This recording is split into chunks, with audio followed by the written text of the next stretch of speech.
لبيك اللهم لبيك لبيك لا شريك لك لبيك إن الحمد والنعمة لك والملك لا شريك لك. الحمدللہ رب العالمین والصلاة والسلام علی خاتم النبیین اما بعد فاعوذ باللہ من الشیطان الرجیم بسم اللہ الرحمن الرحیم الصلاة والسلام علیک یا رسول اللہ وعلی آلک واصحابک یا حبیب اللہ الصلاة والسلام علیک یا نبی اللہ وعلی آلک واصحابک یا نور اللہ. پھر جا رہے ہیں اہل محبت کے قافلے، پھر یاد آ رہا ہے مدینہ حضور کا، وہ یادیں کہ جن یادوں میں ہر مسلمان گم ہو جاتا ہے. پورا سال ہی ان باتوں میں بڑا مزہ آتا ہے، لیکن جیسے ہی یہ دن آتے ہیں ذوالقعدہ اور پھر ذوالحجۃ الحرام کے مبارک ایام آتے ہیں تو حج کی باتیں ہوتی ہیں، مدینے کی باتیں ہوتی ہیں. کسی نے کہا نا شعر میں کہ ذکر تھا آخری مہینے کا، تذکرہ چھڑ گیا مدینے کا، حاجیوں مصطفیٰ سے کہہ دینا غم کے مارے سلام کہتے ہیں. الحمدللہ پھر سے خوش نصیبوں کی یوں کہیے کہ چاندی ہو گئی ہے، لاٹری نکل آئی ہے. لاکھوں لاکھ حاجی پھر سوئے مدینہ رواں دواں ہیں، سوئے مکہ، سوئے منی، سوئے عرفات جانے والے ہیں انشاءاللہ الکریم. عاشقان رسول حج کریں گے، لیکن یاد رہے کہ حج جس طرح فرض ہے اسی طرح حج کو سیکھنا بھی فرض ہے. حج کی معلومات رکھنا بھی اس کے لیے کہ جس پر حج فرض ہو چکا ہے یہ بھی ضروری ہے. اور الحمدللہ مدنی چینل ہر قدم پر ہمارا رہنما ہے.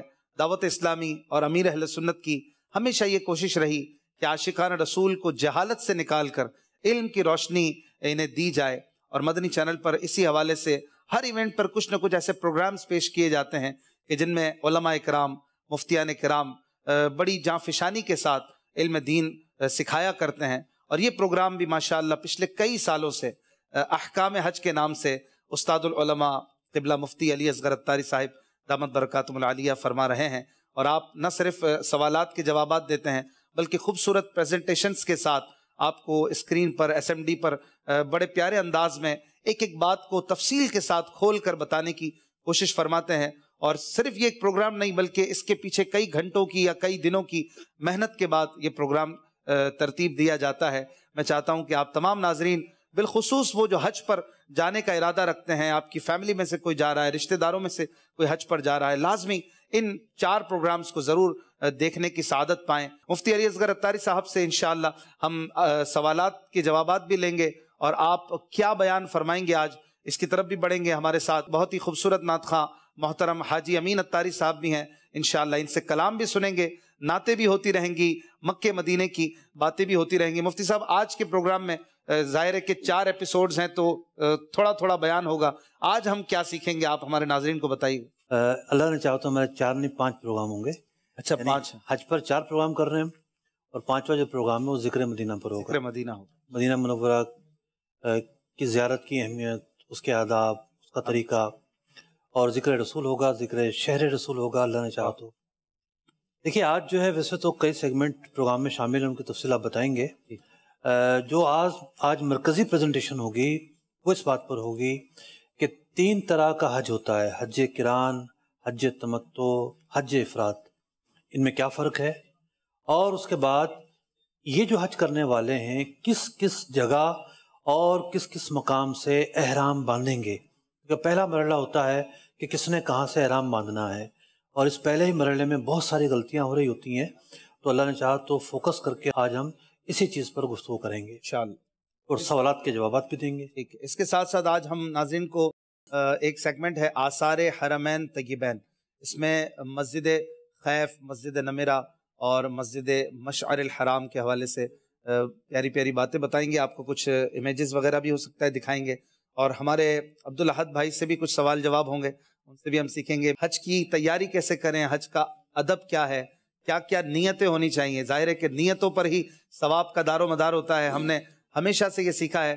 تو حج پر جانے کے لیے مفتی صاحب سے یہ بھی سوال ہوگا کہ نیتیں کیا کیا کریں بنیادی طور پر، یہ بھی انشاءاللہ ہم سیکھیں گے. یہ حاجی امین عطاری صاحب کی طرف چلتے ہیں اور مدینے کی یاد میں ڈوبا ہوا ایک خوبصورت کلام انشاءاللہ سنیں گے. صلو علی الحبیب صلی اللہ علی محمد صلی اللہ علیہ وآلہ وسلم. پڑھیے صلی اللہ علیہ یا رسول اللہ وسلم علیہ یا حبیب اللہ۔ پھر کرم ہو گیا میں مدینے چلا،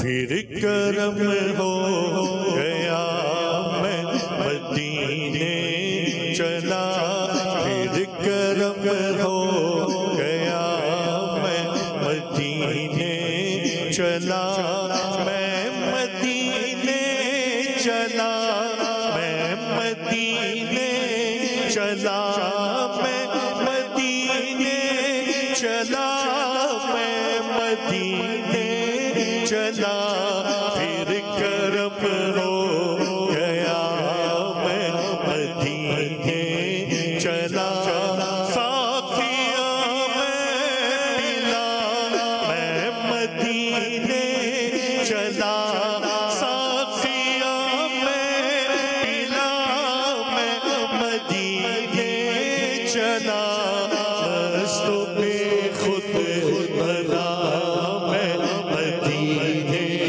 چلا، مست بے خود بنا میں مدینے چلا، میں مدینے چلا، میں مدینے چلا، کیا بتاؤں ملی دل کو کیسی خوشی، کیا بتاؤں ملی دل کو کیسی خوشی، جب یہ مجدہ سنا میں مدینے چلا، جب یہ مجدہ سنا میں مدینے چلا، میں مدینے چلا، میں مدینے چلا، کیا بتاؤں ملی دل کو کیسی خوشی، کیا بتاؤں ملی دل کو کیسی خوشی، جب یہ مجدہ سنا میں مدینے چلا، جب یہ مجدہ سنا میں مدینے چلا، گنبد سبز پر جب پڑے گی نظر، گنبد سبز پر جب پڑے گی نظر، کیا سرور آئے گا میں مدینے چلا، کیا سرور آئے گا میں مدینے چلا، ہاتھ اٹھتے رہے مجھ کو دیتے رہے، ہاتھ اٹھتے رہے مجھ کو دیتے رہے، وہ طلب سے سوا میں مدینے چلا، وہ طلب سے سوا میں مدینے چلا، کیا کرے گا ادھر باد رہتے سفر، چلو عبید رضا میں مدینے چلا، چلو عبید رضا میں مدینے چلا، لطف تو جب ملے مجھ سے مرشد کہے، لطف تو جب ملے میرے مرشد کہے، چلو عبید رضا میں مدینے چلا، چلو عبید رضا میں مدینے چلا، چومتا جو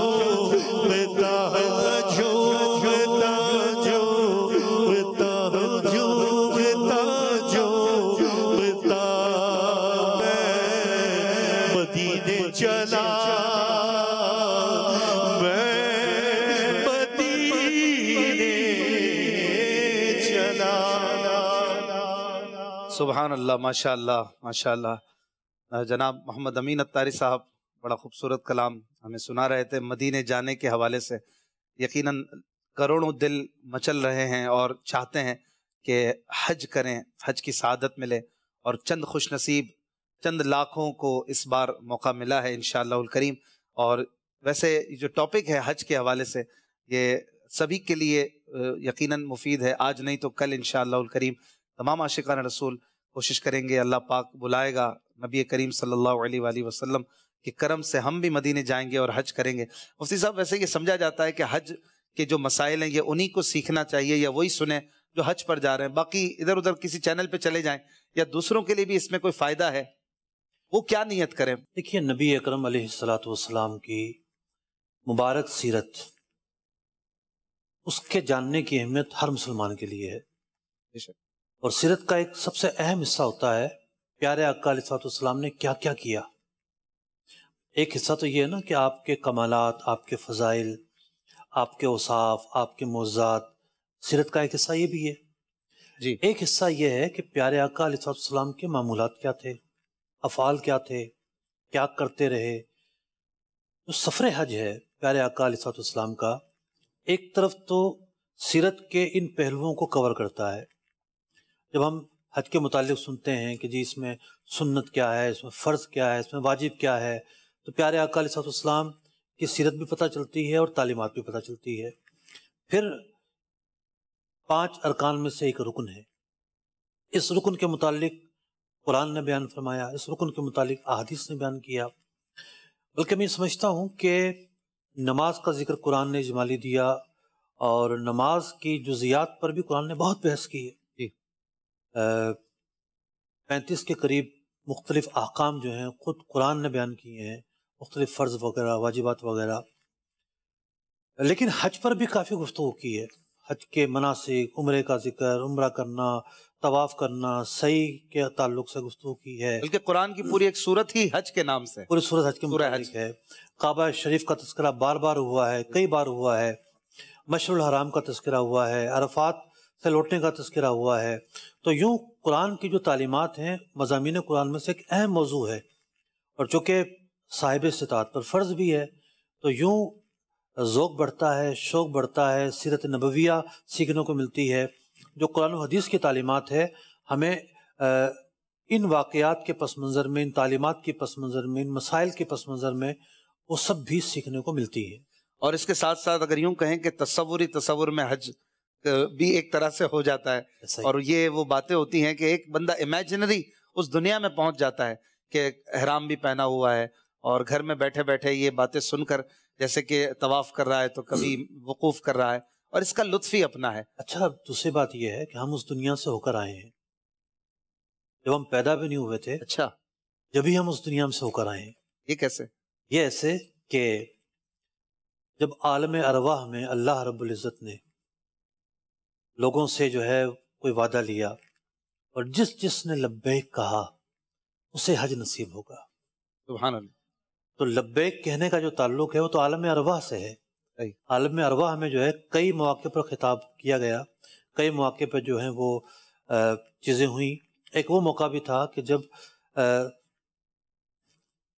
اس موقع پر لبیک کہا گیا، اور پھر دوسری بات یہ کہ حضرت ابراہیم علیہ السلام نے پکارا، حاجیو آؤ آؤ، تو جو پیدا نہیں ہوئے تھے ان کی روحوں نے بھی لبیک کہا، سبحان اللہ۔ جس کی روحوں نے لبیک کہا وہ حج انہیں نصیب ہوگا۔ تو یہ وہ موضوع ہے جس کا تعلق ہمارے دنیا میں آنے سے پہلے کا ہے۔ صحیح۔ ہماری روحوں نے لبیک کہا تھا تو ہم حج پر گئے، یا جنہوں نے کہا تھا وہ جائیں گے، اللہ اور جس نے جتنی بار کہا تھا اتنے حج کرے گا۔ صحیح۔ یہ بھی ہے، اور اللہ کرے کہ ہم نے کہا ہو۔ اور آپ صلی اللہ علیہ وآلہ وسلم نے ایک ہی حج فرمایا زندگی میں، یا زیادہ؟ کتنے فرمائے؟ نبی اکرم علیہ السلام نے ایک ہی حج فرمایا، اس لیے کہ حج جو ہے وہ 9 ہجری میں فرض ہوا ہے۔ 9 ہجری میں حج فرض ہوا ہے۔ فرض ہونے کے بعد آپ علیہ السلام نے ایک ہی حج فرمایا۔ اس سے پہلے حج ہوا یا نہیں ہوا، یعنی اعلان نبوت سے پہلے، اس میں روایات مختلف ہیں اور اتنی مضبوط بھی نہیں ہیں، لیکن حج فرض ہونے کے بعد آپ علیہ السلام نے ایک ہی حج فرمایا، اور اعلان نبوت کے بعد آپ نے عمرے تو فرمائے ہیں لیکن حج کوئی نہیں فرمایا تھا۔ ٹھیک ہے، ماشاءاللہ۔ اچھا مفتی صاحب، یہ ہمارا سیگمنٹ ہے آثار حرمین طیبین، اس کی طرف ہم بڑھتے ہیں اور اس کی تیاری ہمارے ڈائریکٹر صاحب کرتے ہیں. ایک بات ہے کہ یہ جو ٹاپک ہے سال میں ایک ہی بار چھڑتا ہے. نماز کی بات روز ہے, زکوٰۃ پر بھی 1.5-2 مہینے شاید کوئی بات ہو جاتی ہے, لیکن اس پر جو ہے وہ اتنا زیادہ کلام نہیں ہوتا, اور اس ٹاپک پر توجہ بھی انہی کی ہوتی ہے جو جا رہے ہیں, بلکہ شاید ان کی بھی پراپر نہیں ہوتی جو کما حق کو ہونی چاہیے. اس ٹاپک کو سمجھا جاتا ہے کہ خشک موضوع ہے, بہت مشکل موضوع ہے, تو اسپیشلی حاجی اس بات کو کیسے ہضم کر پائیں کہ یہ کوئی مشکل موضوع نہیں ہے, یا آپ انہیں کہیں گے کہ ہاں مشکل ہی موضوع ہے, کچھ ایسی بات ہو کہ ان کو بھی لگے کہ یہ ایک آسان چیز ہے اور ہم اسے سیکھ سکتے ہیں. دیکھیے موضوع تو مشکل ہے, یہ ماننا پڑے گا. میں دل لبھانے کے لیے یہ نہیں عرض کروں گا کہ موضوع آسان ہے. اچھا, موضوع مشکل ہی نہیں, بہت مشکل ہے. کیا کریں اب؟ آسان کس طرح ہو یہ ہم سوال سامنے رکھیں. آسان کس طرح؟ جی, موضوع یوں ہے کہ نماز جب سے آنکھ کھولی نماز پڑھتے ہوئے دیکھا, گھر میں نماز پڑھتے ہوئے دیکھا ماں باپ کو, بہن بھائیوں کو, تو بچہ جو ہے وہ بولنا نہیں سیکھتا, وہ سجدہ کرنا شروع کر دیتا ہے. ٹھیک ہے, نماز میں ساتھ آ کے کھڑا ہو جاتا ہے. تو روزے کا بھی یہی معاملہ ہے, دیگر عبادت کا بھی یہی معاملہ ہے. چونکہ حج جو ہے وہ بیت اللہ میں جا کر ہوتا ہے, جو مقامات مناسک ہے وہاں جا کے ہوتا ہے. تو ایک حاجی نفسیاتی طور پر ساری تیاری کر رہا ہوتا ہے, بیگ کی, سامان کی, سفر کی, کیا لے کر جاؤں کیا نہیں لے کر جاؤں, کتاب ضرور رکھ لیتا ہے ساتھ. اب جب وہاں اترتا ہے تو اس کی آنکھیں کھلی کھلی رہ جاتی ہیں, اب کیا کروں. ٹھیک ہے, ایک نئی دنیا ہے, چکرا جاتا ہے بندہ. ٹھیک ہے, تھکاوٹ, پریشانی, رش, حالات عجیب و غریب, یعنی کہاں آ گیا میں. رش کا نام تو سنا ہوگا, وہاں جب پتہ چلتا ہے کہ رش کس کو کہتے ہیں, صحیح بات, کندھے سے کندھا چھل رہا ہوتا ہے, بندہ دب جاتا ہے. بعض لوگوں کا تو جو ہے نا وہ بعض لوگ تو بے ہوش تک ہو جاتے ہیں. تو یوں پریکٹیکل اور چیز ہوتی ہے, اور ان سب چیزوں کا تعلق ہے وہاں سے. تو ایک حاجی کو پہلے سے ہی سننا چاہیے. آج کل تو دیکھیے بڑا آسان دور آ گیا ہے, مطلب کہ دعوت اسلامی نے تو اتنی چیزیں نکالی ہیں حج پر. امیر اہل سنت کے طریقے ہیں, یعنی آپ کی نشستیں ہیں, اس کے یوٹیوب پر موجود ہیں, کارڈ جاری ہوئے ہیں اس کے. حاجی عبدالحبیب صاحب کی جو ہے نا 3D کے ذریعے پورا پریکٹیکل طریقہ ہے, بڑا اچھا طریقے سے سمجھایا ہے اس میں. ہم نے احکام حج کیے ہیں, سارے یوٹیوب پہ رکھے ہوئے ہیں. پہلے سے صرف دیکھنا شروع کر دے, نئے نئے الفاظ ہیں, ان الفاظوں کا کیا معنی ہے کیا نہیں ہے. تو کوشش کرے کہ اپنی تیاری کا اکثر حصہ, علمی تیاری, کتابی تیاری, کنٹینٹ جو ہے اس کو پڑھ کر سمجھ کر جائے. پھر کوئی چیز مزید مشکل ہوتی ہے وہاں جا کر بھی علماء سے رابطہ رکھے. بعض لوگ یہ ذہن بناتے ہیں کہ وہاں جا کر ہی سیکھیں گے, ابھی سیکھ بھی لیا تو بھول جائیں گے, یاد نہیں رہے گا, تو ابھی سے کیسے اس کو شروع کر دیں؟ دیکھیے کتابیں موجود ہیں, رفیق الحرمین موجود ہے, ٹھیک ہے, بارش شریعت کا 5واں حصہ موجود ہے. یہ جو دونوں کتابیں ہیں یہ سکھاتی ہیں کہ کس طرح حج کرنا ہے. اور بارش شریعت میں پھر کفارے بھی موجود ہیں, جنایات بھی موجود ہیں. ہم نے تھوڑا سا اس موضوع کو ایک حاجی کی ضرورت کو سامنے رکھتے ہوئے 27 واجبات حج میں کور یوں کیا ہے کہ جو کچھ سکھا کر بھیجا تھا, یوں کرنا ہے یوں کرنا ہے یوں کرنا ہے, جا کے نہیں کیا. طواف میں کوئی غلطی ہو گئی, سعی میں کوئی غلطی ہو گئی, رمی میں, دیگر میں 27 واجبات حج کے. اب کیا کرے؟ اس کے لیے پھر یہ کتاب ہے. دیکھے بعض غلطیوں کی اسی وقت تلافی ہو جاتی ہے, یعنی مکہ میں رہتے ہوئے اس کی تلافی ہو جاتی ہے. کوئی کفارہ نہیں ہوتا, کوئی دم نہیں ہوتا, بھول سے ہوئی ہے تو گناہ بھی نہیں ہوتا. تو یوں علماء کا ساتھ تو بہرحال ہونا چاہیے, لیکن سرکاری اسکیم پہ جو لوگ جا رہے ہوتے ہیں تقریباً ہی لوگ نہیں ہوتے ہیں. گورنمنٹ اسکیم سے جانے والے تقریباً ہی لوگ نہیں ہوتے ہیں. جی جی. اس کی وجہ یہ ہوتی ہے گورنمنٹ کہتی ہے جی 5 سال سے پہلے آپ کو ہم شامل نہیں کریں گے, اور بہت کم لوگ ہوتے ہیں. دوسری بات یہ ہے کہ پرائیویٹ گروپوں کے ذریعے بھی جو لوگ جاتے ہیں, بعض کاروان والے مذہبی مزاج کے حامل ہوتے ہیں, ان کو حج کے مسائل علماء سے پوچھ کر آتے بھی ہیں, اور مزید بھی علماء سے رابطے میں ہوتے ہیں. سب کاروان والے اس طرح کے نہیں ہوتے, ان کو خود نہیں آ رہے ہوتے مسائل, بعض اوقات تو وہ خود غلط گائیڈ کر رہے ہوتے ہیں. تو یوں ہر ایک کی ذمہ داری ہے دوسرے پر بھروسہ کرنے کے بجائے پہلے تیاری کر جائے اور پھر علماء سے مربوط رہے. ٹھیک ہے. اچھا, ابھی آپ نے ایک لفظ استعمال کیا مقامات مناسک. جی, اس سے یہ بھی بات ذہن میں آئی کہ حج کی اپنی ٹرمز ہیں, بہت ساری ٹرمینالوجیز ہیں, اصطلاحات ہیں, اور ظاہر ہے کہ ہر شعبے کی اپنی اپنی اصطلاحات ہوتی ہیں. اب اس کی جو اصطلاحات ہیں یوں لگتا ہے کہ سب سے مشکل ترین اصطلاحات اسی رکن میں ہیں. اور جیسے اسپیشلی ابھی آپ نے کہا مقامات مناسک، یہ کیا چیز ہوتی ہے، اور دیگر اس کی جو اسپیشل اصطلاحات ہیں موٹی موٹی، ان کو سیکھنا اور ان کے مفہوم کو ذہن میں رکھنا یہ کتنا ضروری ہے؟ دیکھیے، ایک تو ہوتا ہے الفاظ کو سیکھ لینا، اور ایک ہوتا ہے بہت اچھی تفصیل اور تشریح کے ساتھ سیکھنا. جیسا کہ جو نشست ہوتی ہے ایک روزہ، اس میں بھی سکھایا جاتا ہے. رفیق الحرمین میں پوری لسٹ موجود ہے کہ یہ مشکل الفاظ ہیں، ان کا یہ معنی ہے. جس قدر سیکھ سکتا ہے بندہ سیکھے گا. اور کچھ چیزیں وہ ہیں کہ وہاں جا کر مزید پتہ چلیں گی. پھر رمی رمی رمی رمی رمی کیا ہوتی ہے، جب نکلے گا رمی کے لیے تو پتہ چلے گا رمی کیا ہوتی ہے. یعنی مشاہدہ اس وقت ہوگا کہ اس کے مسائل، اس کا وقت کب کرنی ہے، کب نہیں کرنی، کون سا مستحب وقت ہے، کون سا واجب وقت ہے. ہم بھی اپنے اس پروگرام میں بیان کریں گے یہ چیزیں، اور کتابوں میں بھی لکھی ہوتی ہیں. ٹھیک ہے. ویسے زندگی میں سبھی نے کبھی نہ کبھی پیپرز دیے ہوتے ہیں، پڑھائی لکھائی کی ہوتی ہے، تو اس کو بھی ایک طرح سے اپنا ایک امتحان سمجھ لیں کہ اب آپ کا ایک امتحان ہونے والا ہے، اس کی تیاری کرنی ہے. تو آپ بکس سے بھی رابطہ رکھیں. جب ٹیسٹ کا دن آتا ہے اس سے 2-4 دن پہلے تیاری نہیں کرتے، پہلے سے پڑھ رہے ہوتے ہیں.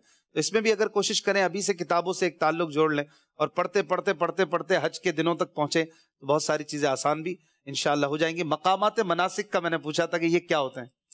دیکھیے، مقامات مناسک کا مطلب ہے جن جگہوں پہ حج کے افعال ادا کیے جاتے ہیں.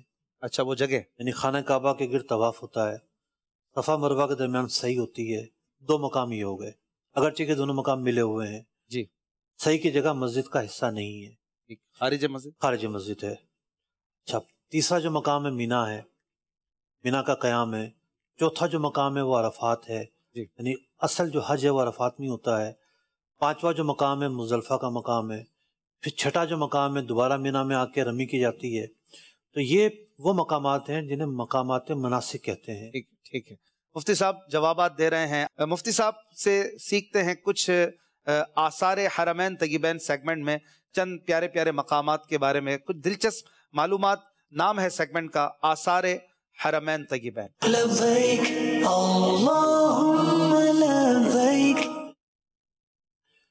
جی، آپ نے جیسا کہ سوال بھی کیا کہ مقامات مناسک کیا ہوتے ہیں، اور ہم اتفاق یہ ہے آج ہم نے 3 جگہوں کا جو انتخاب کیا ہے ان کا تعلق مقامات مناسک ہی سے ہے. اچھا، ایک لفظ ہے جو عربی میں بہت زیادہ استعمال ہوتا ہے، وہ لفظ ہے مقامات اثریہ.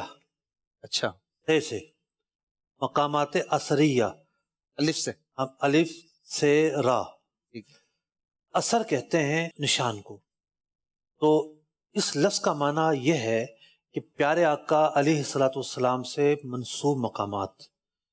اور یہ وہ مقامات ہیں جو یقینی طور پر پیارے آقا علیہ السلام کی طرف منسوب ہیں. تو اسی اعتبار سے ہم نے آثار حرمین طیبین، حرمین طیبین کے وہ مقامات کہ جس کی نسبت پیارے آقا علیہ السلام سے ہے، آپ کا وہاں ٹھہرنا ثابت ہے، قیام کرنا ثابت ہے، اور حج کے تعلق سے بھی کچھ چیزیں ہیں. تو اسی تعلق سے ہم نے ان 3 چیزوں کو لیا ہے. پہلے جو جگہ ہے، پہلا جو مقام ہے وہ ہے مینا میں واقع مسجد خیف. جناب، مینا وہ جگہ ہے کہ جہاں حاجی جو ہے وہ 8 ذوالحجہ کو احرام کی حالت میں روانہ ہوتا ہے اور مینا میں جا کر اپنے اپنے خیموں میں ٹھہرتا ہے. جس کا خیمہ جہاں ملے گا وہ وہیں ٹھہرے گا. اور عام طور پر جب رمی کے لیے آتے ہیں تو مسجد خیف کے پاس سے گزر کر آتے ہیں اور نظر آتی کہ ہاں بھئی یہ مسجد خیف ہے. حج کے دوران آپ مسجد خیف میں داخل ہوں، نماز پڑھیں، یہ بڑا ہی مشکل ہو جاتا ہے. کوشش کریں جگہ مل جائے تو اچھا ہے، ورنہ حج سے پہلے بھی اگر آپ، یعنی حج سے مراد یہ ہے کہ جب ایام حج شروع ہوتے ہیں اس سے پہلے، مثال کے طور پر فلائٹیں جانا شروع ہو گئی ہیں، آپ کو موقع مل جاتا ہے تو ایک چکر لگائیں. اچھا، یہ مشورہ ضرور ہے، لیکن اس مشورے میں آپ کو تکلیف آ سکتی ہے. پتہ چلے کہ آپ گاڑی کر کے گئے، آگے جا کر راستہ ہی نہیں ملا، آپ کو بند کیا ہوا ہے. وہاں کب کھولتے ہیں کب بند کرتے ہیں اس کا کوئی پتہ نہیں ہوتا. چانس کے طور پر آپ جا سکتے ہیں، ٹرائی کر سکتے ہیں. تھوڑا سا نظارہ بھی ہو جائے گا کہ مینا کی وادی کہاں ہے، کہاں کہ ہم نے ٹھہرنا ہے اور کس جگہ ٹھہرنا ہے. عام طور پر جو ہے نا 2 پل بڑے مشہور ہیں مینا کے. پہلے پل کا کیا نام ہے؟ کبری خالد، اور دوسرے کا نام فیصل ہے.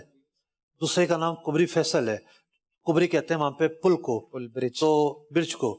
تو جو رمی کرنے کے قریب جو جگہ ہے، یہ جو پل ہے اسے کبری خالد کہتے ہیں. اس پر اگر کھڑے ہو کر آپ رمی کی طرف دیکھیں گے تو مسجد خیف آپ کو نظر آئے گی.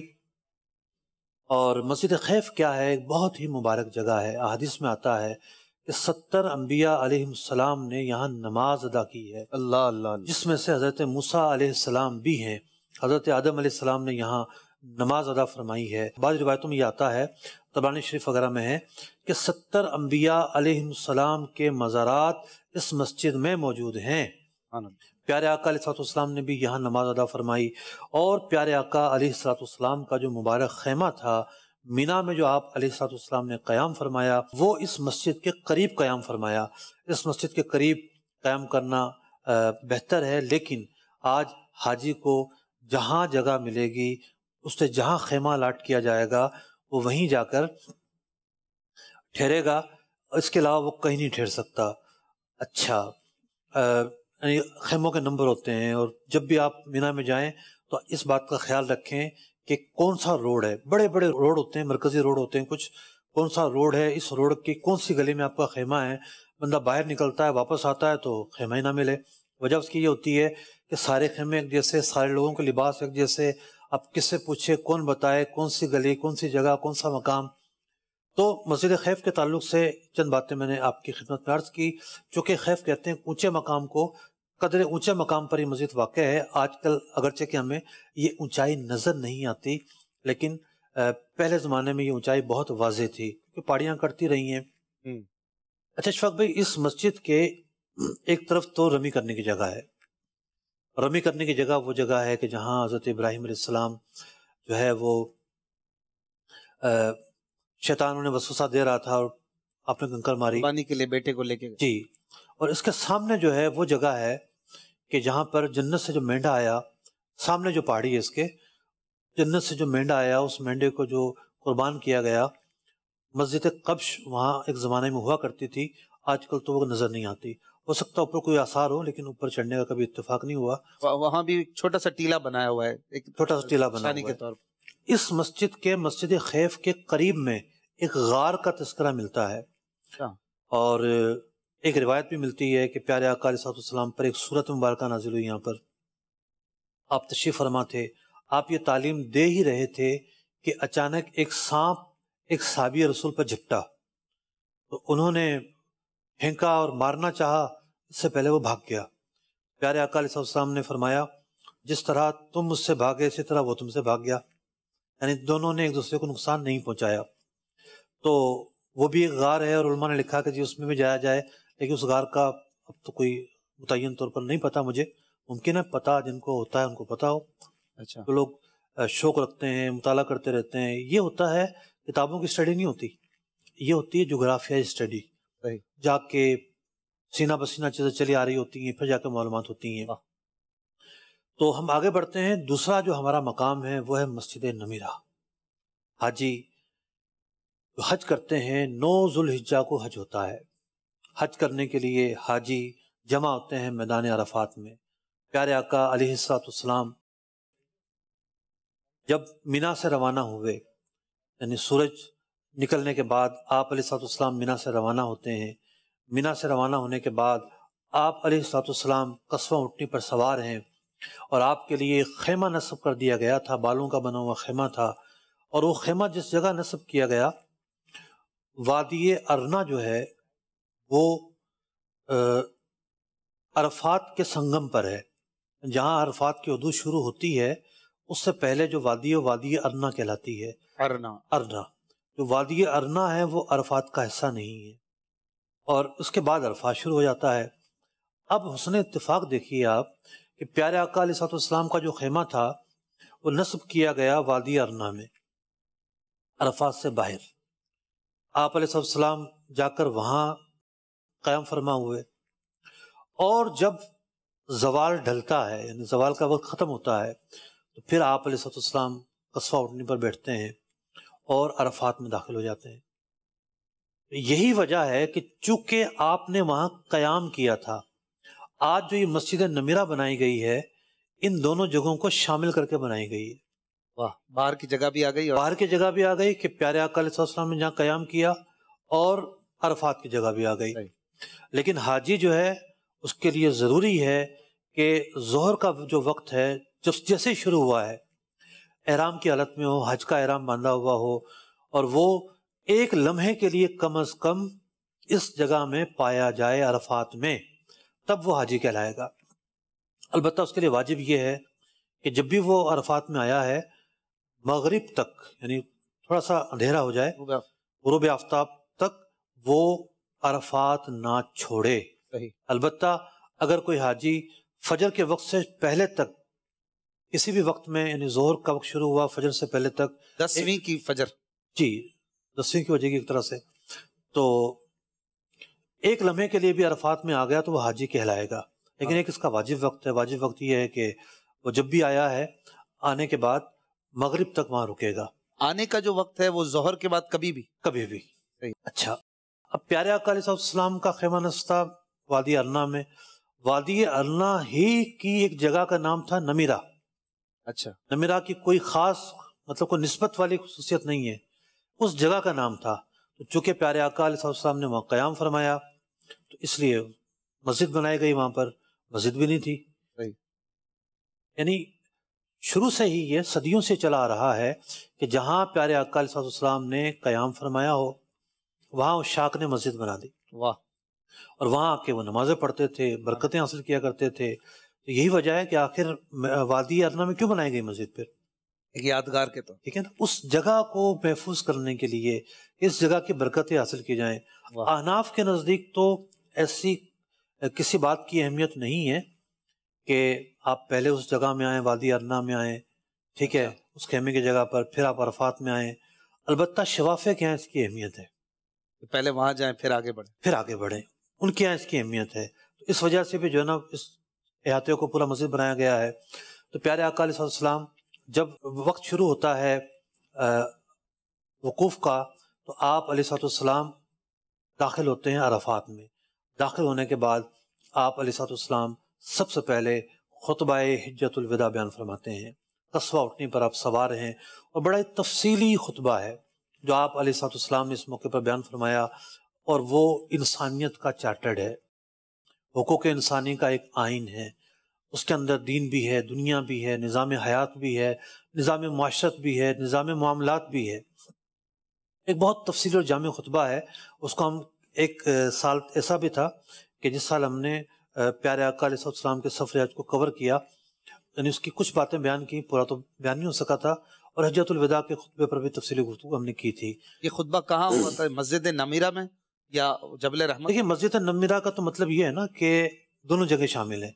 مسجد نمیرہ کا وہ حصہ کہ جہاں جو عرفات کے میدان میں ہے، خطبہ وہاں ہوا تھا۔ اچھا، ہوا مسجد میں تھا؟ مسجد تو تھی نہیں، بعد میں بنی ہے۔ اچھا، اس جگہ ہوا تھا، اس جگہ ہوا۔ فضاؤں میں ہوا تھا۔ یہاں پر خطبہ ہوا، خطبے کے بعد پھر پیارے آقا علیہ السلام ظہر اور عصر کی نماز ظہر کے وقت میں پڑھتے ہیں، یعنی خطبہ دیتے ہی نماز پڑھی گئی۔ عصر آج پہلے اس لیے پڑھی گئی کہ عرفات جو ہے اس میں دعا جو ہے وہ کرنی ہے۔ وقوف عرفات میں اہم ترین چیز ہے دعا، تاکہ نماز عصر بھی آڑے نہ آئے، پہلے اس کی ادائیگی کر لی گئی اور بندہ مشغول رہے۔ حالانکہ نماز عصر بھی اللہ کی عبادت ہی ہے، لیکن پیارے آقا علیہ السلام کو جو سکھایا گیا وہ طریقہ آپ نے اختیار فرمایا، اللہ کی طرف سے جو حکم تھا وہ طریقہ آپ نے اختیار فرمایا۔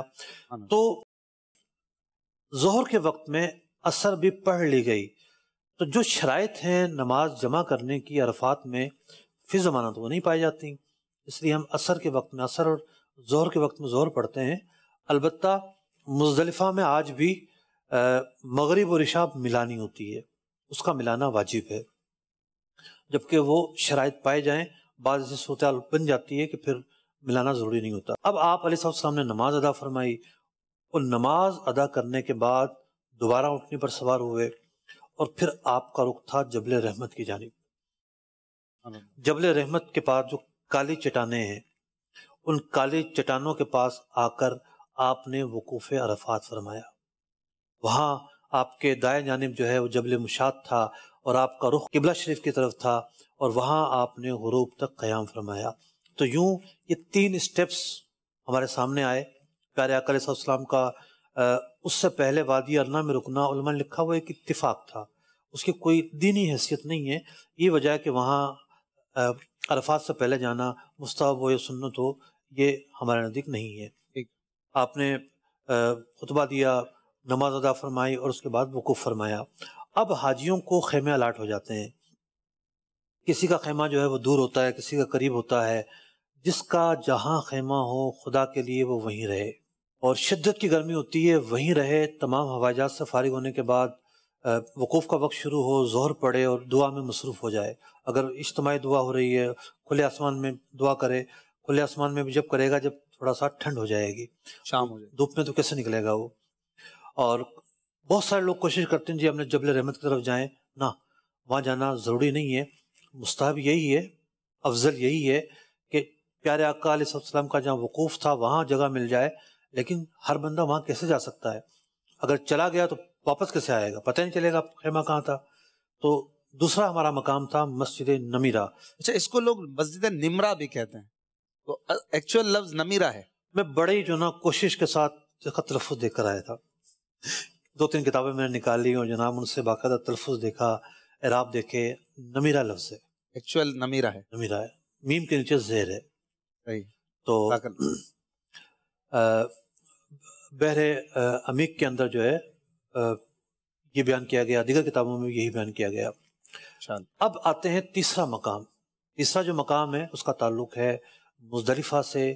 مزدلفہ میں واقع ہے مسجد مشعر الحرام۔ پیارے آقا علیہ السلام نے مسجد مشعر الحرام کی جگہ پر مزدلفہ میں وقوف فرمایا تھا۔ مزدلفہ کا جو وقوف ہے، جب جیسے ہی وقت شروع ہوتا ہے فجر کا تو وقوف کا وقت شروع ہو جاتا ہے۔ ویسے تو حاجی رات کو پہنچ جاتے ہیں مزدلفہ میں، لیکن وقوف کا جو واجب وقت ہے وہ اپنا ایک وقت ہے۔ اچھا، پیارے آقا علیہ السلام نے جو وقوف فرمایا تھا تو اس وقت یہاں مسجد نہیں تھی، یہاں بھی نہیں تھی، مسجد نہیں تھی یہاں پر، بلکہ ایک پہاڑ تھا، اس پہاڑ کا نام تھا جبل قزح۔ لیکن قرآن نے اس جگہ کو مشعر الحرام قرار دیا اور پھر اس شاک نے یہاں مسجد بنائی۔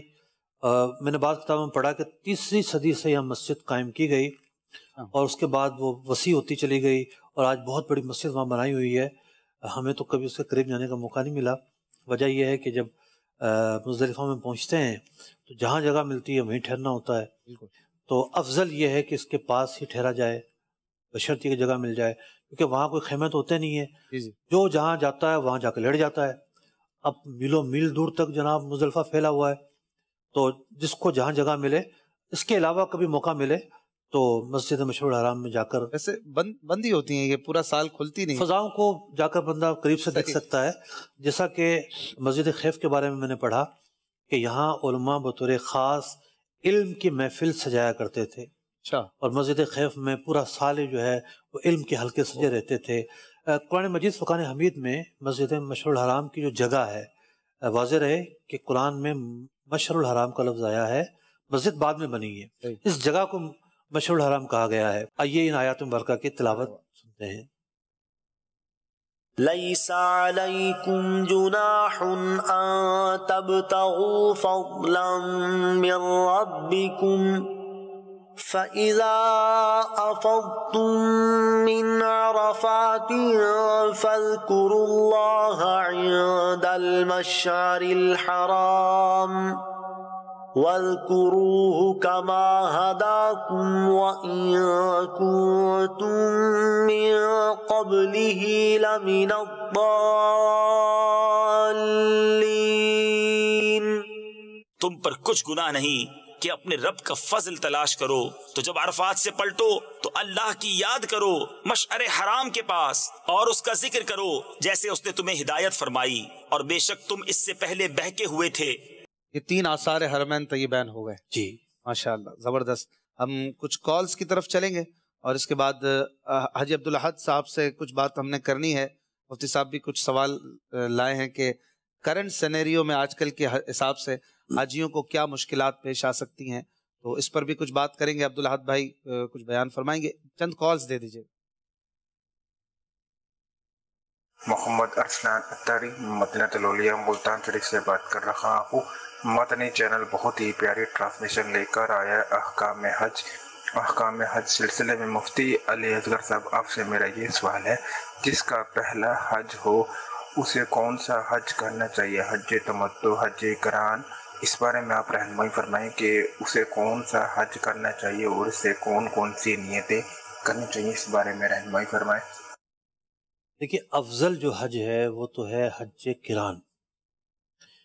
ایک نئے آدمی کو بعض اوقات حج قران کرنا مشکل ہو جاتا ہے۔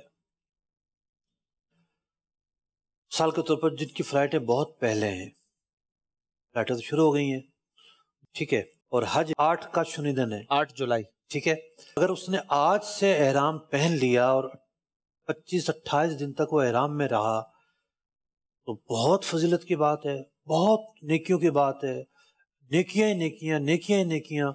لیکن چونکہ احرام کے مسائل پتہ نہیں ہوتے، پتہ چلے کہ جناب احرام نام ہے بہت ساری چیزوں کے حرام ہو جانے کا، جو احرام کی حالت میں آنے سے پہلے حلال تھیں اب حلال نہیں ہیں، خوشبو حلال نہیں ہے، جناب چہرے پر کپڑا نہیں لے سکتے، سر کو مرد ڈھانپ نہیں سکتا، مرد سلا ہوا لباس نہیں پہنے گا، بہت ساری پابندیاں شروع ہو جائیں گی۔ عملی طور پر یہ کرنا مشکل ہوتا ہے۔ جن کی قریب کی فلائٹیں ہوتی ہیں وہ جو ہیں حج قران کریں تو بہت عمدہ بات ہے، بہت اچھی بات ہے، لیکن جو آسان حج ہے وہ ہے حج تمتع۔ دونوں میں فرق کیا ہے، کون کہاں سے احرام باندھے گا، آج اتفاق سے ہمارا موضوع بھی یہی ہے۔ جب ہم پریزنٹیشن کی طرف بڑھیں گے تو اللہ نے چاہا تو آپ کو مزید بھی اس کی تفصیل سننے کا موقع ملے گا۔ انہوں نے سوال کیا کہ نیتیں کیا کرے حاجی، کچھ ہاں، سب سے اہم سوال تھا، فرض حج ادا کرنے کی نیت کرے، حجت الاسلام ادا کرنے کی نیت کرے کہ میں فریضہ حج ادا کر رہا ہوں بالفرض۔ کوئی شخص کسی کو بھیج رہا ہے اسپانسر کر کے، اس کے پاس استطاعت پائی ہی نہیں گئی تھی، وہ بھی فرض حج ادا کرے اگر اسے حج بدل کے لیے نہیں بھیجا جا رہا۔ حج بدل کے لیے اگر بھیجا جا رہا ہے، اور بالخصوص وہ حج بدل جو حج بدل فرض کی صورت رکھتا ہے، تو پھر وہ اپنا حج تو ادا نہیں کرے گا، تو کسی اور کی طرف سے حج ادا کرے گا، پھر اسی کی نیت ہوگی۔ ایسی صورت نہیں ہے، بعض اوقات ہوتا ہے کہ نفلی حج کے لیے بھیج دیتے ہیں، تب بھی اس نے اپنے فرض حج کی ہی نیت کرنی ہے۔ اسپانسر کو ثواب پہنچا دے، اللہ تعالیٰ سے ثواب پہنچائے، لیکن اپنا جو فرض حج ہے وہ ادا کرے گا۔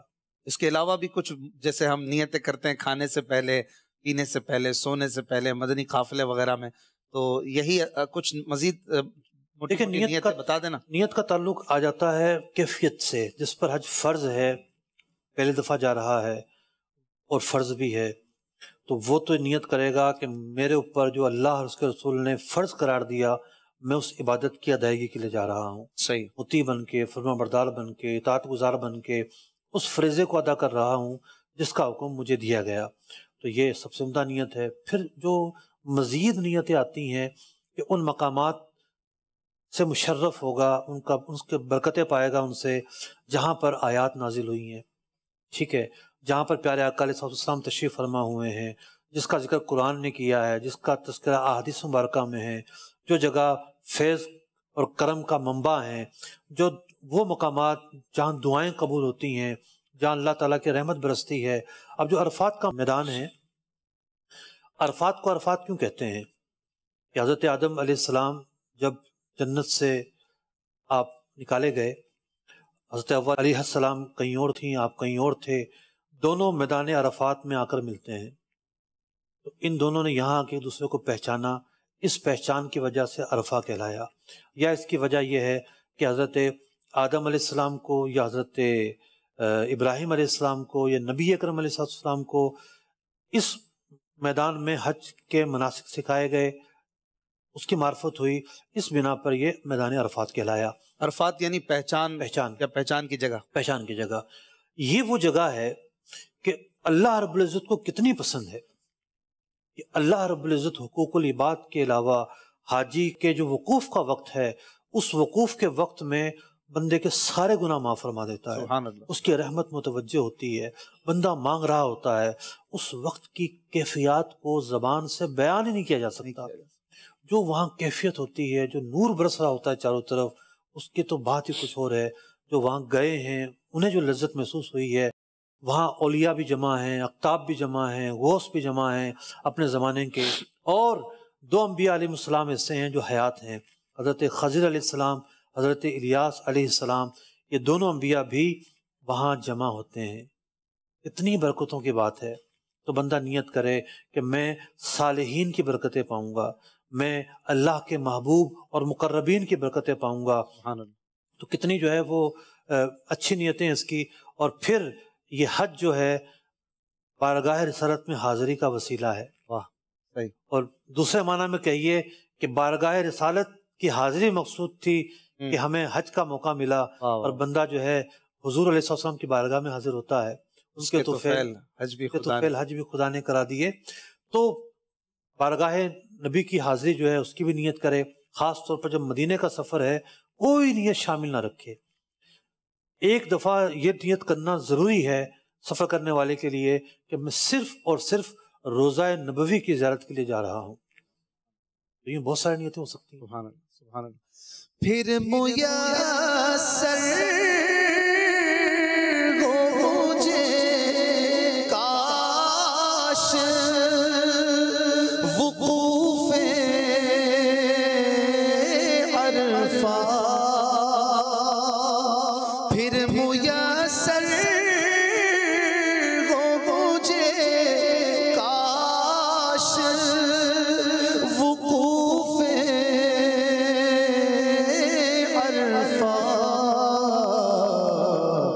جلوہ میں مزدلفہ اور منی کا دیکھوں، جلوہ میں مزدلفہ اور منی کا دیکھوں. یا خدا حج بلا کے میں کعبہ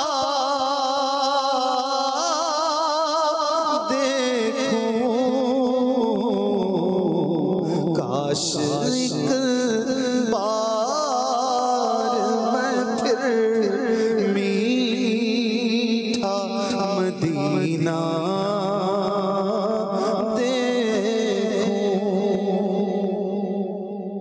صلو علی الحبیب صلی اللہ تعالی علی محمد صلی اللہ علیہ وسلم. سفر کرنا ہے انشاءاللہ. کئیوں کے سفر شروع ہو چکے اور کچھ تازہ مشکلات پیش آ رہی ہیں کرنٹ حالات کی وجہ سے. عبدالاحد بھائی کی طرف چلتے ہیں. عبدالاحد بھائی کو ونڈو میں لے لیجئے. لبیک اللہم لبیک. جی عبدالاحد بھائی کیا فرماتے ہیں؟ آج کل بالخصوص 2022 میں جو حجاج سفر پر جا رہے ہیں، بہت سارے جدید معاملات اور بالکل تبدیل حالات ہوتے چلے جا رہے ہیں کووڈ کے بعد خاص طور پر. تو اب کن چیزوں کا دھیان رکھنا ہوگا حجاج کرام کو؟ الحمدللہ رب العالمین والصلاة والسلام علی سید المرسلین. جی بالکل اشفاق بھائی، جیسے آپ نے فرمایا کہ اس وقت جو حجاج کرام ہیں، جو عازمین حج ہیں، وہ اس بارے میں بہت شش و پنج کا شکار ہیں کہ آیا ہم نے کرنا کیا ہے.